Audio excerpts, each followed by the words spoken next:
Hi, in this video I want to introduce you to GUI and Dialogs. GUI stands for Graphical User Interface.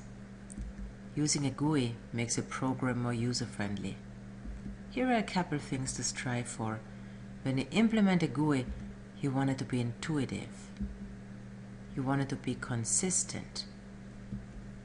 You want it to be easy to navigate.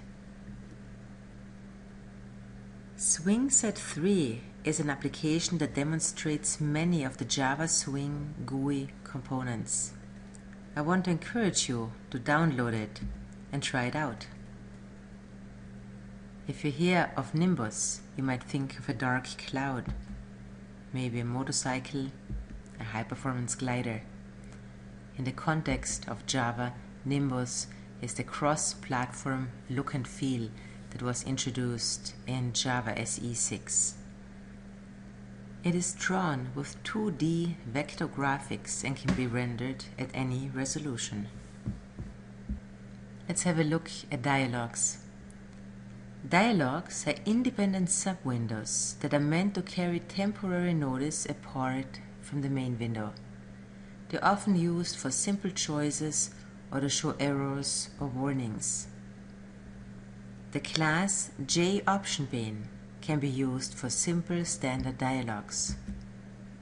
It creates JDialogs that are modal, that means they block the user input to all other windows as long as the dialogues are visible.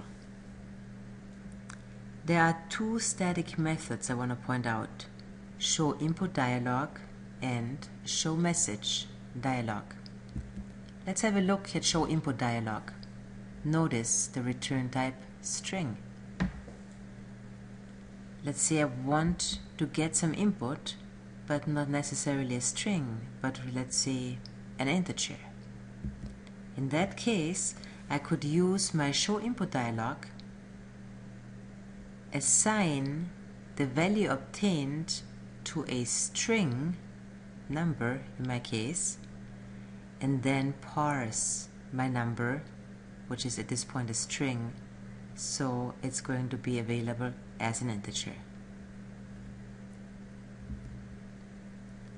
Notice it is necessary to convert a string to an integer if I want to use the number in arithmetic operations or any other numerical context. The other method I want to point out is show message dialog. It has 4 parameters. Parent component determines where to position the dialog. If you pass null for your parent component, the dialog box is placed at the center of the screen. Message provides the message that should be displayed. Title provides the title that should appear at the title bar on top of the dialog. There's also a message type. Dialogs can have different message types.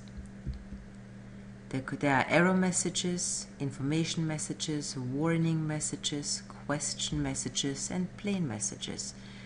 They come with different icons to indicate their type. Plain messages have no icon.